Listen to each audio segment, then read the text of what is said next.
ماشاء دعائیں دے رہی ہیں، اللہ تعالیٰ آپ کی دعاؤں کو ہمارے حق میں قبول فرمائے۔ اور خاص اب یہ جب دعا دیتے ہیں آپ لوگ کہ اللہ حاسدوں کے حسد اور دشمنوں کی عداوت سے محفوظ رکھے، تو مجھے تو لگتا ہے یہ آپ لوگوں کی دعاؤں سے بچا ہوا ہوں کہ آپ ہر دوسرا آدمی یہ دعا دیتا ہے، اور یہ دعا مجھے بہت پیاری لگتی ہے، کیونکہ خود دیکھتا ہوں صبح شام جو ہے حاسدین جو ہے وہ اپنے حسد سے باز نہیں آتے، اور دشمن جو عداوتوں سے باز نہیں آتے۔ ظاہر ہے کہ ان کو پتہ نہیں کیا وہی والی بات ہے جو سفیان ثوری رحمۃ اللہ علیہ فرماتے ہیں، لا خیر فی من لا حاسد لہ، کہ اس شخص میں کوئی خیر ہی نہیں جس کا کوئی حاسد نہ ہو، کہ جس کے حاسد ہو اس کا مطلب کوئی خیر ہے جو اس سے جاری ہو رہی ہے، تو اسی وجہ سے حاسد پیدا ہو رہے ہیں۔ اور میرے پیر و مرشد، میرے والد نسبتی حسن اولیاء امام الاتقیاء حضرت مولانا محمد یوسف لدھیانوی شہید رحمۃ اللہ علیہ، وہ فرمایا کرتے تھے جب میرا ان سے ساتھ تعلق ہوا، اور ظاہر ہے کہ اللہ تبارک و تعالی عزت اور عافیت کی منزلیں طے کروانا شروع کی، تو ظاہر ہے کہ پرانے جو لوگ تھے ان کو حسد ہونے لگا، تو حضرت کو بس اوقات میں ذکر بھی کرتا کہ بھئی حضرت فلاں یوں کہتا ہے، فلاں یوں کہتا ہے، کیا کروں، دل ٹوٹتا ہے، دل پوچھتا۔ تو حضرت مسکرا کے فرماتے کہ بھئی شکر کرو، ہم حاسد نہیں ہیں، محسود ہیں، ہم حاسد نہیں ہیں، محسود ہیں، اور محسود مظلوم ہوتا ہے، اور مظلوم کے ساتھ اللہ کی رحمت ہوتی ہے۔ اور فرمایا کہ یہ بات یہ محدث الاثر حضرت مولانا محمد یوسف بن نوری رحمۃ اللہ علیہ قدس سرہ وہ فرمایا کرتے تھے کہ ہم شکر ہے حاسد نہیں ہیں، محسود ہیں، اور محسود جو ہے مظلوم ہوتا ہے، اور مظلوم کے ساتھ اللہ کی رحمت ہوتی ہے۔ تو حضرت یہ بات مجھے کہہ کے کہتے تھے تو بیٹا تم بھی صبر کرو، اس اور تحمل رکھو، اس لیے کہ ہم حاسد نہیں، شکر ہے محسود ہیں، کہ حاسد کی نسبت تو اللہ نے من شر حاسد اذا حسد کہہ کے کی ہے، اس کو شرور میں ڈالا۔ ہم محسود ہیں، مظلوم ہیں، اور مظلوم کے ساتھ اللہ کی مدد، تو لہٰذا جو ہے وہ مجھے بڑی تسلی ہو جاتی تھی۔ لیکن یہ ہے کہ ابھی میڈیا کی دنیا میں آیا، خیر کی بات پھیلانے کی کوشش کرتا ہوں، لیکن لوگوں کو صبر نہیں آتا، تو وہ جو ہے بیچارے ہر طرح کی جو ہے وہ کہتے ہیں ڈھکوسلے کر کے جی کسی بھی طریقے سے اپنے حسد کا اظہار کرتے ہیں۔ اور کبھی بعض لوگ تو وہ چھوٹی چھوٹی باتیں لے کے تہمت لگا کے وہ ویڈیوز اپلوڈ کر دیتے ہیں، اور جی یہ بات کیا کہہ دی، اور جی یہ جھوٹ بول دیا، جی وہ کر دیا۔ تو بھائی ان سے یہی درخواست کرتا ہوں کہ بھی اپنے علم میں اضافہ کریں، اپنے علم کو انکریز کریں، انشاءاللہ آپ کو وہ چیز مل جائے گی جو میں بول رہا ہوں۔ علم میں اضافہ کرتے نہیں ہیں، اور بس یہ نکتہ چینیوں کے لیے ڈھونڈتے رہتے ہیں کہ اس میں کیا ہے، اس میں کیا ہے۔ تو بھائی اس کی ضرورت نہیں ہے۔ اسے شیخ الطائفہ امام العرب والعجم حاجی امداد اللہ مہاجر مکی رحمۃ اللہ علیہ فرماتے ہیں، فرمایا کہ علم جتنا وسیع ہوتا چلا جاتا ہے اتنے اختلافات کم ہوتے چلے جاتے ہیں۔ علم وسیع ہوتا جاتا ہے، اختلاف کم ہوتے جاتے ہیں، لیکن چونکہ آج کے علم وسیع نہیں ہے، محدود علم ہے، 2 کتابیں پڑھ کے جلدی سے بیٹھ کے جو یوٹیوب کے اوپر جو ہے وہ اپلوڈ کرنے کے لیے، اور یا نکتہ چینیاں شروع کر دیا، یہ بھی قرآن کے خلاف بات کر دی، یہ حدیث کے خلاف بات کر دی، یہ قرآن و حدیث میں فلاں چیز کہاں ہے، آج یہ قصہ کہاں سے بیان کر دیا۔ تو مطلب ہے کہ بات وہ یہ کہ علم میں اضافہ کریں بھائی، آپ مطالعہ کریں کتابیں، علم جیسی وسیع ہوگا آپ کو کہیں نہ کہیں چیز مل جائے گی، لہٰذا آپ کو اختلاف ہی نہیں ہوگا۔ تو بات وہی ہے، لیکن وہ حسد اور جیلسی جو ہوتی ہے وہ انسان کو کچھ کرنے نہیں دیتی۔ تبھی تو حدیث میں آتا ہے کہ حسد جو ہے نیکیوں کو یوں جلا دیتا ہے کہ جیسے سوکھی لکڑیوں کو جلاتا ہے۔ اس طریقے سے لوگ اپنی نیکیوں کو جلاتے ہیں، لیکن ان کی بیوقوفیاں ہیں، ان کو ایسا کرنا نہیں چاہیے۔ تو میری نصیحت یہی ہوتی ہے حاسدین کے ساتھ کہ بھی آپ اپنے علم میں اضافہ کریں، اور یا یہ سوچیں کہ ہمارے ناقص علم میں یہ بات نہیں ہوگی، ہو سکتا ہے کسی کتاب کے اندر فلاں صاحب نے دیکھی ہوگی، بھی فلاں جگہ موجود ہوگی، ہمارے علم میں نہیں۔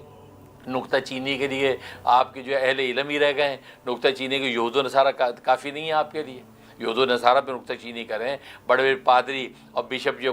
ہندو بڑے بڑے رہبائی جو ہے یوٹیوب پہ بیٹھے کیا کچھ بیان کرتے رہتے ہیں، ان پہ نکتہ چینی کریں، ان پہ اعتراض کریں، نہیں جی اسلام یوں ہے، آپ کا مذہب یوں ہے، وہاں ہے نا میدان میں۔ تو دیکھیں آپ اپنے لوگوں کی جو ہے وہ ٹانگیں کھینچے کوشش کرتے ہیں، آپ انہیں پہ نکتہ چینی کر کے اور حسد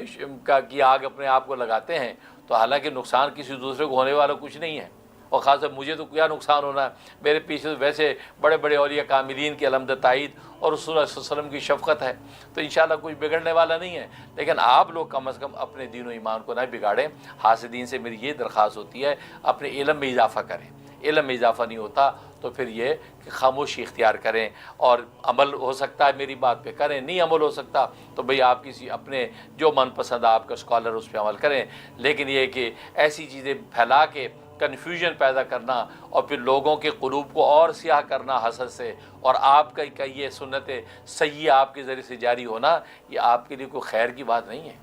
آپ کے لیے خطرناک ہے۔ اس لیے جو ہے آپ سوچ سمجھ کے لکھا کیا کریں، سوچ سمجھ کے جو ویڈیوز اپلوڈ کیا کریں، سوچ سمجھ کے کسی کے خلاف ویڈیو بنایا کریں، سوچ سمجھ کے زبان سے کلام نکالا کریں کہ ما یلفظ من قول الا لدیہ رقیب عتید۔ اس لیے زبان سے کوئی بھی قول ایسا نہیں نکلتا لفظ، لیکن یہ کہ کرامن کاتبین اس کو لکھ لیتے ہیں،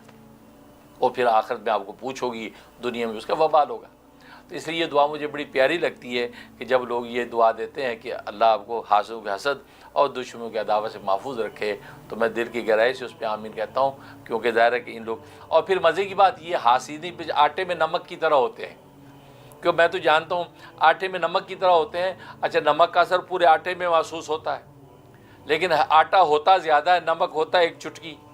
تو ہوتے یہ دشمن بیچارے ہوتے چٹکی، لیکن اس کا اثر محسوس ہوتا ہے، کیوں کہ وہ جو ہے وہ شیطانی وہی ایک دوسرے کو کرتے رہتے ہیں، جیسے قرآن میں نے کہا نا وہ شیاطین ایک دوسرے کو وہی کرتے ہیں، یوں ہی کا لفظ استعمال، وہ ایک دوسرے کو جو ہے یہ آگے سے آگے کانا پھوسی جس کو ترجمہ کرتے ہیں مفسرین، تو کانا پھوسی کر کے وہ آگے بات پھیلاتے، تو اپنوں میں بھی آ جاتی بات، غیروں میں بھی آ جاتی ہے، تو وہ ایک خاص قسم کا جو ہے وہ منشا ظاہر ہوتا ہے، تو لیکن اس سے لگتا ہے کہ پتہ نہیں کتنے یار دشمن ہے، حالانکہ وہ آٹے میں یا نمک ہوتا ہے، ان کی کوئی حیثیت نہیں ہوتی، آٹا کثرت سے ہوتا ہے، لہذا ہمارے چاہنے والے الحمدللہ آٹے کی طرح بہت کثیر ہے، لیکن یہ کہ وہ جو ہے حاسدین جو ہے وہ نمک کی چٹکی ہیں، وہ چٹکی کا اثر محسوس ہوتا ہے پورے آٹے میں، ورنہ ان کی تعداد اگر اٹ سیلف دیکھی جائے تو نتھنگ ہے، اور نتھنگ کی دنیا کے اندر بھی کوئی قیمت نہیں، اور اللہ کے ہاں تو خیر کیا مقام ہوگا۔ تو بہرحال ان سب کو اپنی اصلاح کرنی چاہیے، اور باقی مجھے بھی اللہ توفیق دے، تو مجھ میں کوئی خطا غلطی ہے، اور یقیناً غلطیاں ہیں، اللہ ان کو جو فکس کرنے کی توفیق نصیب فرمائے، لیکن یہ کہ یہ سوشل میڈیا کے اوپر ایسی چیزیں پھیلا کے اپنے اہل علم کے بارے میں، اپنے اہل اسلام کے بارے میں آپ جو وہ دوسرے کفار اور باطل لوگوں کو جو ہے قوت دے رہے ہیں، اور اپنے دین اسلام کے اندر سادہ لوگ مسلمانوں کو کنفیوز کر کے، یہ کوئی دین کی خدمت نہیں ہے، بلکہ دین کو نقصان پہنچانے میں آپ کا حصہ پڑ رہا ہے۔ اللہ تعالیٰ ہم سب کی جو اصلاح فرمائے، اور ہم سب کو ہدایت باطنیہ کے صحیح راستے پر جاری ساری فرمائے۔ اور باقی یہ ہے کہ یہ حسد بغض جو چلتے ہی آتا ہے، ہر ایک کے ساتھ ہر دور میں رہا، اور بڑے بڑوں کے ساتھ رہا، اس سے ان کے درجات بلند ہوتے ہیں، گناہ معاف ہوتے ہیں، درجات بلند ہوتے ہیں۔ میں نے ایک مرتبہ اپنے ابا شہید مولانا محمد یوسف لدھیانوی شہید قدس سرور سے پوچھا کہ ابا جی یہ کیوں ایسا ہوتا ہے کہ بہت سے بڑے بڑے اللہ والے بڑے بڑے لوگ ہیں، نیک پارسا ہوتے ہیں، ان کے خلاف ایسی باتیں لوگ کیوں پھیلاتے ہیں، کیوں ایسا ہوتا ہے؟ کیا اللہ تبارک و تعالیٰ کیا ان کے یہ منہ بند نہیں کرتے، پکڑتے نہیں ہیں؟ حضرت فرمایا کہ اصل میں بات یہ کہ مجاہدے دو طرح کے ہیں، ایک مجاہدہ اضطراری ہے، ایک مجاہدہ اختیاری ہے۔ ایک اختیاری مجاہدہ انسان اختیار کرتا ہے، بس 100 نفلیں پڑھنے کے لیے کھڑا ہو گیا، یہ مجاہدہ اختیاری ہے۔ یا جو ہے وہ مسلسل جو ہے وہ کئی دن کے روزے رکھنے لگ گیا، تو یہ نفلی روزے، یہ مجاہدہ اختیاری ہو گیا ہے۔ تو زکوٰۃ و صدقات سے بڑھ کر مال خرچ کرنے لگ گیا، تو یہ مجاہدات اختیاری ہیں۔ اور ایک مجاہدات اضطراری ہوتے ہیں کہ بس اوقات انسان وہ مجاہدہ اختیاری اس قدر زیادہ اختیار نہیں کرتا، اور اللہ چاہتے ہیں کہ اس کو بلند مقام ملے مجاہدے کی وجہ سے، تو اللہ پھر ایسے حاسد اور بغضی پیدا کر دیتے ہیں جو ان کے بارے میں الٹی سیدھی باتیں کرتے ہیں۔ تو نتیجہ کیا ہوتا ہے، وہ ان کو جب بات پہنچتی ان کو ضرور ایک طبی تھوڑی سی تکلیف جو ہوتی ہے، یہ ان کے لیے مجاہدہ اضطراری بن جاتا ہے۔ جب مجاہدہ اضطراری بنتا ہے، اس کے نتیجے میں اللہ ان کے درجات بلند کرتے ہیں، ان کے لغزشوں کو معاف کرتے ہیں، ان کے درجات بلند ہوتے ہیں۔ تو حاصل سمجھتے ہیں کہ ہم لگتا ہے ان کی عزت عافیت کو نقصان پہنچا رہے ہیں، حالانکہ ان کو یہ پتہ نہیں اللہ تبارک و تعالیٰ انہی کے ہاتھوں ان معصوم کے درجات بلند کر رہے ہیں، اس کے گناہ معاف کر رہے ہیں۔ تو یہ مجاہدہ فرمایا اضطراری ہوتا ہے۔ جب اختیاری مجاہدہ اس لیول کا نہیں ہوتا کہ اللہ اس کو اس مقام پہ پہنچا پائے، اللہ اس طرح کے مجاہدے اضطراری ڈال دیتے ہیں۔ جو قرآن کریم میں اللہ تبارک و تعالیٰ نے خود انبیاء کے بارے میں فرمایا کہ ہم نے اپنے نبیوں کو دشمن دیے ہیں، یعنی اللہ فرما رہا ہے کہ ہم نے اپنے نبیوں کو دشمن دیے ہیں۔ اب نبیوں کو دشمن دینا